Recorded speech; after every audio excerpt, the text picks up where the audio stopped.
Hi, my name is Liz and this is the Pink Lookbook. Usually I talk about fashion, but let's talk about jewelry today. And when we think about jewelry, one big name comes to mind. It's Cartier with their famous Tango Panthère watches, the Love bracelet, or the Trinity collection. And the latter is celebrating its 100th anniversary this year. And it is also popular amongst celebrities such as Nicole Kidman or Cameron Diaz, but also among royalty. For example, Princess Diana or Grace Kelly were big fans of the Trinity collection as well. And there are many myths and stories around this Trinity collection, which I'm going to discuss today. So let's look into the details. And just a side note here, this is a non-sponsored video. I'm just sharing my personal opinion and my research here. To understand the Trinity collection, we need to have a basic understanding of the history of the brand as well, but I'm going to keep it short and simple here. The business was founded in 1847 by Louis-François Cartier when he took over the business of Adolphe Picard. This was the place where he trained to become a jeweler. And a major breakthrough happened in 1856 when Princess Mathilde, a cousin of Emperor Napoleon III, purchased some jewelry with Cartier because this allowed the house access to the upper class and aristocracy of France. Cartier was built as a family business and there would be many names to discuss, but I would like to focus on Louis Cartier here because he is very important for the Trinity collection in particular and also the business development overall. He joined in 1898 and he also moved the business to the Rue de la Paix, and it was also the time when Cartier, the Maison, introduced their signature garland style, which also used platinum.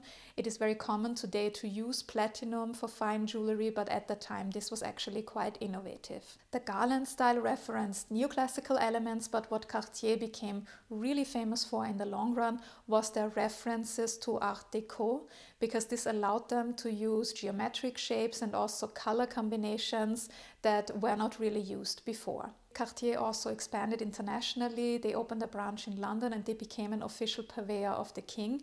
And in 1910, they also opened up a branch in New York. And now coming back to Louis, he was the one who also worked on the first watch of the Maison because he created a watch for his friend Alberto Santos Dumont, who was a Brazilian aviator. And this was basically the beginning of the famous tank watch, which is a reference to the tanks which came up during World War I. This watch was one of the innovations by Louis. The other one I'm going to discuss in a bit.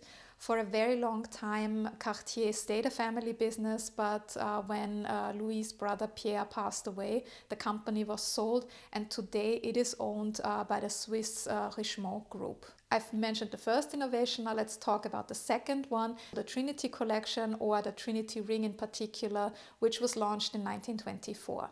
Around this ring there are many stories and myths, which is not surprising because Cartier is a luxury business and their strategy in general is branding and marketing, which is built upon storytelling and myths. And when it comes to this ring, one person is very often mentioned in relation to the invention of this ring, and this is Jean Cocteau. Jean Cocteau was an artist, he was a novelist, a playwright, a visual artist. We could say he was multi-talented. And when we look at the times in the 20s and 30s, very often artists and designers, they mingled, and Jean Cocteau is very often mentioned in many biographies of other artists or fashion designers, for example, Coco Chanel as well. Jean Cocteau was linked to the avant-garde, the Dadaist and the Surrealist movement, but why is he linked to the Cartier ring? And some stories even say that he commissioned that ring or that he even designed this ring. And needless to say, that could be worse for Cartier than the link to Jean Cocteau. They also use it themselves because they published a video on their YouTube channel where Jean Cocteau talked to Alain Delon. This is the story that Alain Delon asked Jean Cocteau about this ring, and then Cocteau answered that he gave it to his lover Jean Marais, and he said that the three items, these three interlocked rings, they stand for him, Jean Marais, and their eternal love. And this was the reason why then also the actor Alain Delon started to wear this ring. But I have to disappoint you here, Jean Cocteau was neither the designer nor the person commissioning the ring. It all goes back to Louis, who I mentioned before. He came up with the design for this iconic ring. And Art Deco is quite important for this ring because on the one hand it means clear shapes and clear designs, but more importantly it also means that jewelers could mix materials and colors. And this is very important for this ring because this Trinity ring, this interlocking design, is made from 3 different types of gold: yellow gold, rose gold and white gold. And it is nothing too special today, but at the time this was actually quite innovative to mix the materials. The second movement we need to know is the Surrealist movement, because in 1924 André Breton and Yvan Goll published their Manifeste du Surrealisme, the Surrealist Manifesto. So this was a very important movement. You may probably know René Magritte and his Surrealist paintings, where we often have a man with this bowler hat and then something happens in the picture that is a bit dreamlike or illogical. For example, he combines daylight and night, or there are some shadows that cannot happen at night, or something like this. So this is also very important. And when I look at this ring, I'm often reminded of these stairs that never end, because also with this ring we can't really say where's the beginning or the end of this interlocking design.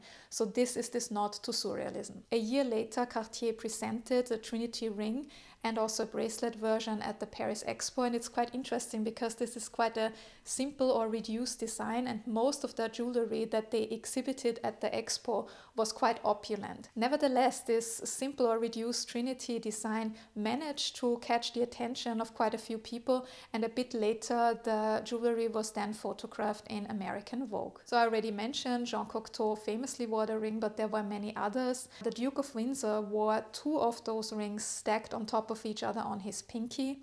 Later on also Cary Grant became a fan. I mentioned Grace Kelly before, Princess Diana, and more recently Nicole Kidman or Princess Kate. Now we have discussed this legend around Jean Cocteau, but let's also look closely at the name Trinity collection. Trinity has a deep religious meaning which we would overlook when we talk about jewelry.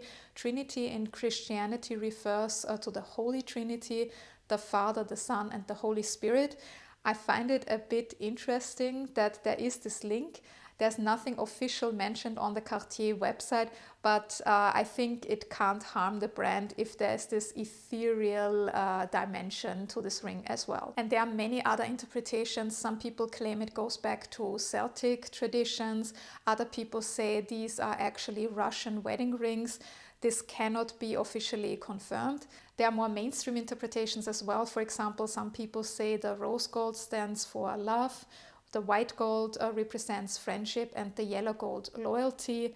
Others say it stands for the past, present, and the future. According to the Cartier website, the design stands for never-ending connections, and there's another interpretation that people have. Some say the ring stands for diversity. While this is not officially confirmed, I find it interesting because let's look at this origin story of the Trinity ring. It was not necessarily only designed for women, it was designed for everyone. And I think in times of gender fluid designs, also gender fluid jewelry, this was quite innovative already 100 years ago. And until today, the ring stands for this. And one example would be Timothée Chalamet, who is an official ambassador of Cartier, and he plays with these labels and shows that there are no clear gender lines when it comes to jewelry. But the art historian in me could not stop here. It reminded me of something else. From the 17th to the 19th century, the upper class or royalty had curiosity cabinets where they displayed special objects that were very hard to get, very expensive, and they also kind of were status symbols. And one of these objects was the so-called Trinity ring, or in German the Dreifaltigkeitsring. It was not a piece of jewelry because the diameter was between 3 to 8 centimeters, but it also had this interlocking design. These Trinity rings were made from metal or even ivory. In the case of metal, you were not supposed to see the joints, so you needed a lot of skill and craftsmanship, and even more if they were made from ivory, because you needed a lot of skill to carve them basically from one piece and achieve this interlocking design. The first of these rings were documented in Germany in the region around Nuremberg, and I'm not sure if Louis knew about these rings. I do think so, because I think he probably was very much interested in art. But at the same time, I also find this link quite interesting because these old Trinity rings that were not jewelry items also displayed certain wealth or status. And if we want to stretch it a bit, we could say that people who wear the Trinity ring today or the Trinity bracelet or necklace or whatever, they also want to show a certain type of wealth or status. When we look at the Cartier collection today, the ring and the bracelet are still part of their collection, but there have been many interpretations. And for example, for this 100-year anniversary, Cartier released 3 interpretations or new interpretations of this Trinity design. One looks a bit square shaped, they call it cushion shaped. One is a modular version and one is an XL version. In this Trinity collection, there's not only the ring or the bracelet, there are also necklaces or earrings. And over time, Cartier also used different materials. For example, there are also diamond interpretations or ceramics included. And I would say the entry level of this whole collection is a bracelet where a small Trinity ring is on a cord. At the time of filming this video, it was 800 euros. And the basic or classic Trinity ring was at 1,540 euros. So you may have noticed I call this entry level. I'm well aware that 800 euros or 1,540 euros are a lot of money. But when we look at the Cartier product range in general, it is actually at the lower end. And this is also a strategy that luxury brands use, that everyone can buy, or not everyone, but many people can buy a piece of this luxury brand at a lower price point. And one of the most famous examples in books, or which is taught at business school, is the Chanel nail polish, because for about 30 euros you can buy your piece of Chanel. And this was my video about this iconic Cartier design. Now let's discuss. What about you? Do you own a piece of the Trinity collection, or are you not a big fan because you think you have seen it too much, too many people are wearing it? Let me know in the comments below. If you enjoyed this video, I would really appreciate it if you could like and subscribe. Also head over to thepinklookbook.com for more fashion related articles, and maybe you want to check out my fashion brand Pelagona. And if you like this video, I have another video suggestion for you. Maybe you like my video about the artists behind the famous Hermes scarves. Thank you very much for watching this video, and see you soon.